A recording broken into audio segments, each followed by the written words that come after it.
ایک دن سلطان کا دربار آراستہ تھا۔ 16-17 سال کی ایک حسین و جمیل لڑکی 2 محافظ سپاہیوں کے ساتھ زاروں کی طرح روتی ہوئی داخل ہوئی اور تخت کے قریب پہنچ کر فریاد کرنے لگی، سلطان عادل، مجھے انصاف چاہیے۔ لڑکی کے آنسوؤں اور دردناک لہجے نے سلطان نور الدین زنگی کو مضطرب کر دیا۔ اے قوم کی بیٹی، تیرے ساتھ کیا ظلم ہوا ہے؟ بیان کر۔ سلطان عادل، میں ظالم کا نام لیتی ہوئی ڈرتی ہوں۔ اچانک لڑکی کے چہرے پر خوف کے سائے لرزنے لگے۔ میرا مجرم آپ کے دربار کا ایک با اثر شخص ہے۔ مجھے اندیشہ ہے کہ یہ قربت و رسائی آپ کے انصاف میں خلل نہ ڈال دے۔ لڑکی کی بے باکانہ گفتگو سن کر دربار میں بیٹھے ہوئے امراء بھی پریشان نظر آنے لگے، کیونکہ آج تک کسی سوالی نے اس طرح سلطان کو مخاطب نہیں کیا تھا۔ درباریوں کا خیال تھا کہ سلطان برہم ہو جائے گا، لیکن سلطان نور الدین زنگی نے بے مثال ضبط اور تحمل کا مظاہرہ کرتے ہوئے لڑکی سے کہا، میرے سردار امیر المؤمنین ابوبکر صدیق رضی اللہ تعالیٰ عنہ فرماتے تھے، تمہارا کمزور شخص میرے نزدیک قوی ہے جب تک میں اسے اس کا حق نہ دلا دوں، اور تمہارے قوی آدمی میرے نزدیک کمزور ہیں جب تک اس کے ذمے جو حق ہے وہ اسے نہ لے دوں۔ میں بھی امیر المؤمنین کے اسی قول مبارک پر عمل پیرا ہونے کی کوشش کرتا ہوں۔ اگر اللہ نے مجھے توفیق بخشی ہے تو میں تمہیں تمہارا حق دلا کر رہوں گا، چاہے وہ دعویٰ میرے کسی قریب اور ترین عزیز و اقارب کے خلاف ہی کیوں نہ ہو۔ جب لڑکی کو پوری طرح اطمینان ہو گیا تو وہ درباری امراء کی قطار کی طرف بڑھی۔ تھوڑی دیر کے لیے ہر امیر کو اپنے دل کی دھڑکنیں رکتی ہوئی محسوس ہونے لگیں۔ لڑکی چند قدم آگے بڑھ کر سلطان کے سپہ سالار نجم الدین ایوب کے سامنے ٹھہری۔ پورے دربار پر سناٹا چھا گیا اور نجم الدین ایوب کی حالت غیر ہونے لگی۔ اسے سکتہ ہو گیا۔ سالار نجم الدین ایوب کے بیٹے یوسف نے میرے ساتھ ایک ایسی شرمناک زیادتی کی ہے جسے بیان کرنے کا مجھ میں حوصلہ نہیں۔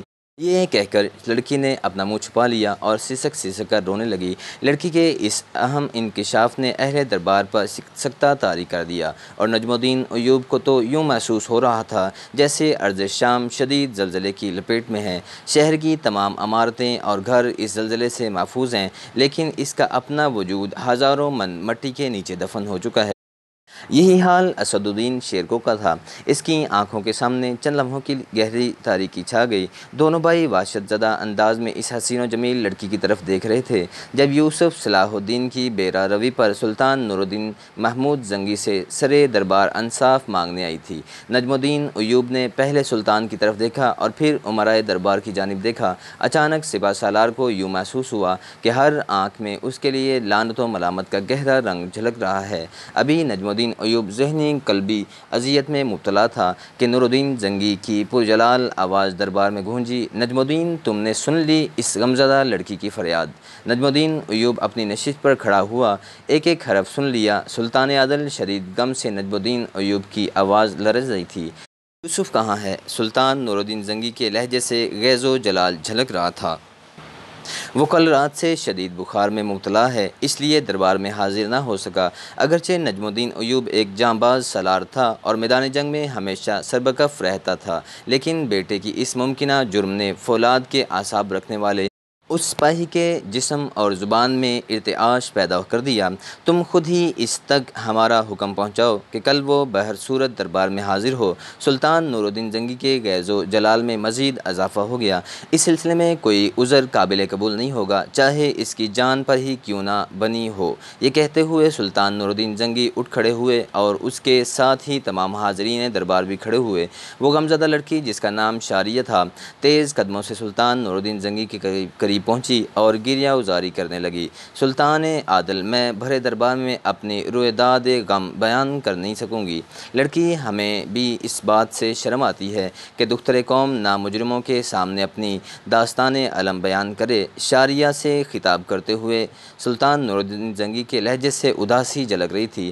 ہم تمہیں خلوت فراہم کریں گے کہ تم اپنے دل کی بات کہہ سکو اور عدالت کے تقاضے پورے ہو سکیں۔ اس کے ساتھ ہی دربار برخاست ہو گیا۔ وہ رات نجم الدین ایوب کے گھرانے پر بہت بھاری تھی۔ زبیدہ کا روتے روتے برا حال ہو گیا اور نجم الدین ایوب اور اسد الدین شیرکو بخار میں مبتلا یوسف پر برس پڑے۔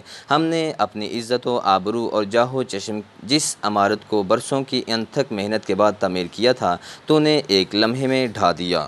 بخار کی شدت سے یوسف صلاح الدین کا چہرہ تپ رہا تھا، پھر بھی اس نے قوی ارادے کو بروئے کار لا کر سنبھلنے کی کوشش کی اور ادب کے اسی روایت لہجے میں باپ کو مخاطب کرتے ہوئے کہا، باب محترم، میں بے قصور ہوں۔ میں نے ہر قدم پر اس بات کا خیال رکھا ہے کہ میری کسی لغزش سے باپ دادا کی عزت اور توقیر میں کوئی کمی نہ آئے۔ پھر اس لڑکی نے اپنی شرم و حیا کو بالائے طاق رکھ کر تجھ پر یہ الزام تراشی کیوں کی؟ نجم الدین ایوب کے لہجے سے شدید غصہ جھلک رہا تھا۔ میں نہیں جانتا کہ اس عورت کو مجھ سے یہ شکایت کیوں پیدا ہوئی۔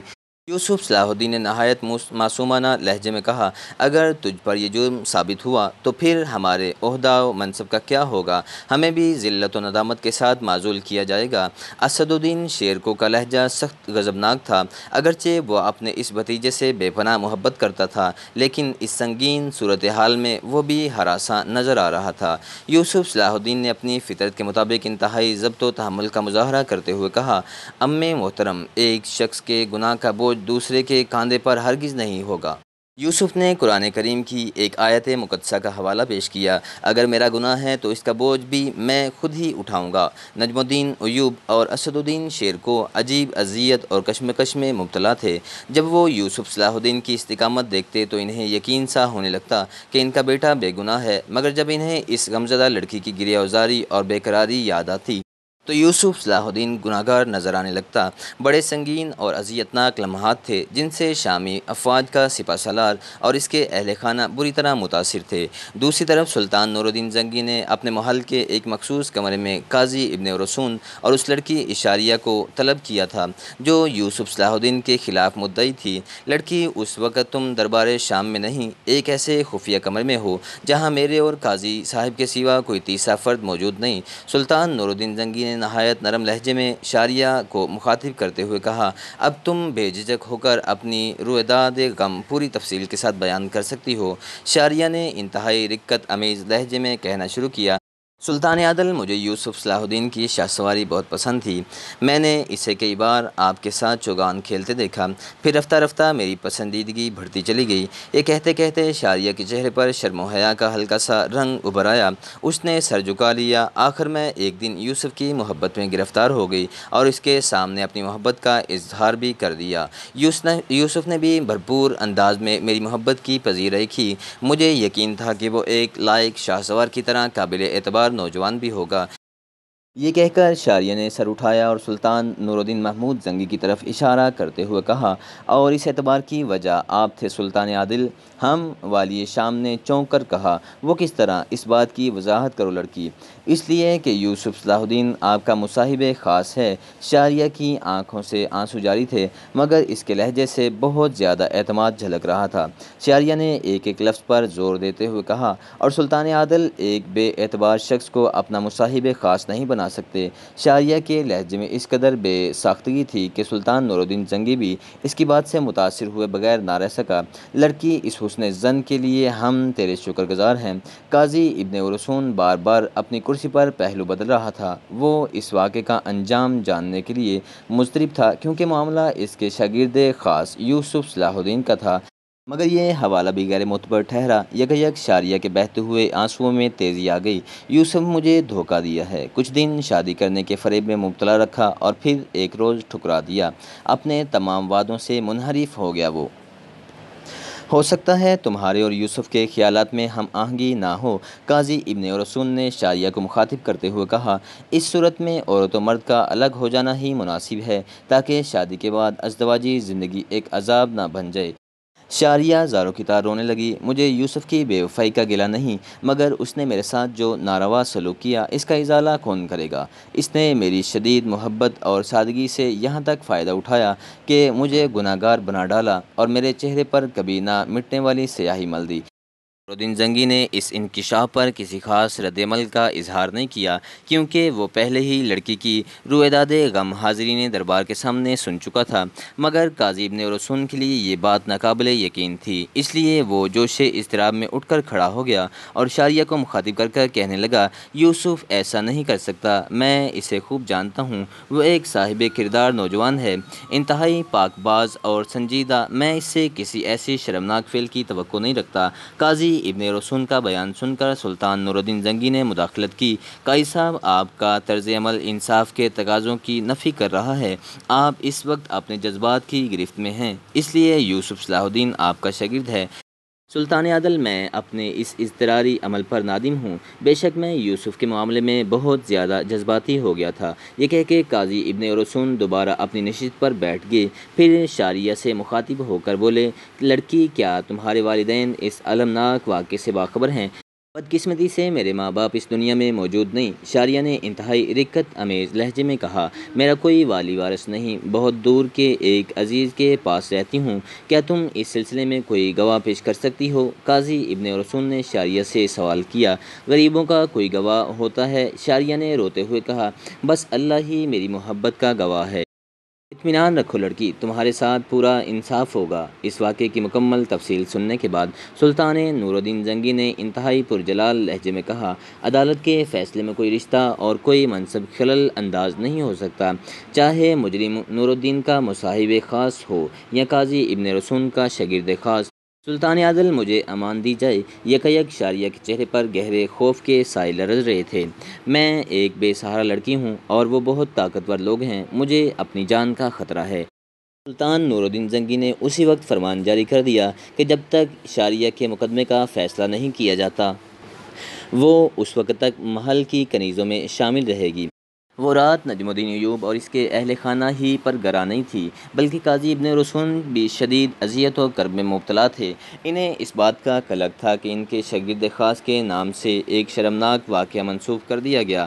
اگر وہ سچ ثابت ہو گیا تو میری ساری تعلیم و تربیت رائگاں جائے گی۔ اس خیال کے آتے ہی قاضی ابن رسول گھبرا کر اٹھ بیٹھے اور انہوں نے مالک حقیقی کے سامنے دست سوال دراز کر دیا، اے تمام جہانوں کے پالنے والے، میرے یوسف کی دستگیری کر، اس کی مشکل کشائی فرما اور مجھ ناچیز کو اہل شہر کے سامنے شرمندہ ہونے سے بچا۔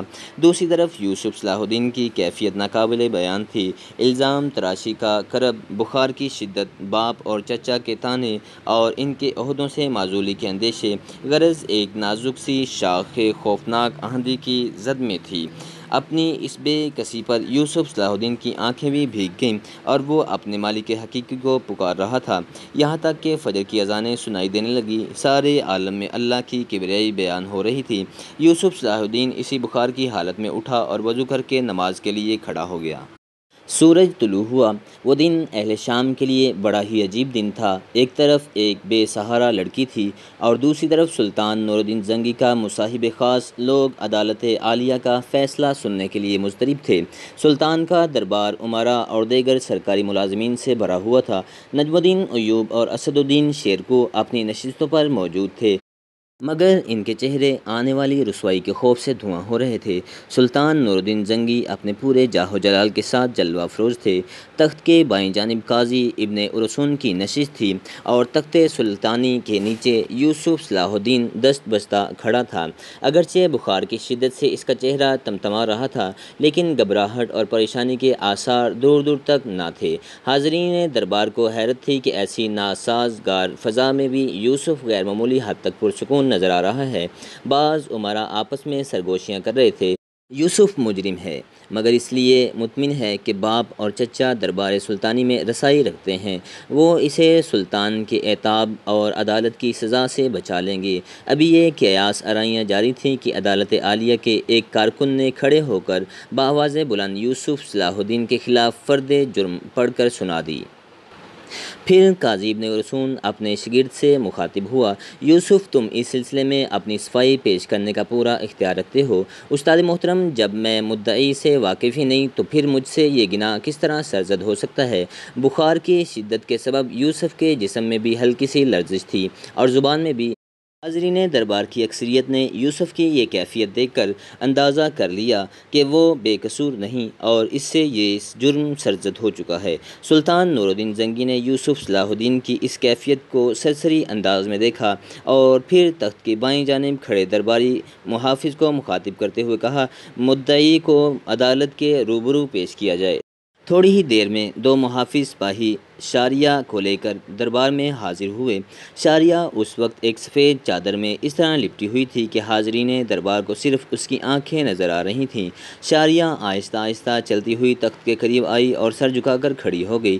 لڑکی، تمہارے دعوے اور یوسف کے بیان میں ذرہ برابر بھی مطابقت نہیں۔ یکایک دربار سلطانی میں قاضی ابن رسون کی باوقار آواز گونجی، وہ تمہیں جانتا تک نہیں، پھر اس سنگین جرم کا مرتکب کس طرح ہو سکتا ہے؟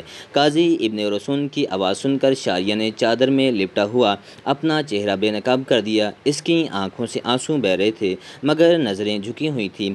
یوسف صلاح الدین نے بڑی بے نیازی کے ساتھ شاریہ کے دلکش چہرے پر ایک اچٹتی ہوئی نظر ڈالی اور بڑے پر اعتماد لہجے میں سلطان نور الدین زنگی سے مخاطب ہوا۔ سلطان عادل، میری آنکھیں دھوکہ نہیں کھا سکتیں۔ چینل کو سبسکرائب کریں اور بیل آئیکن پریس کریں۔ ویڈیو کو لائک، شیئر اور کمنٹ کریں۔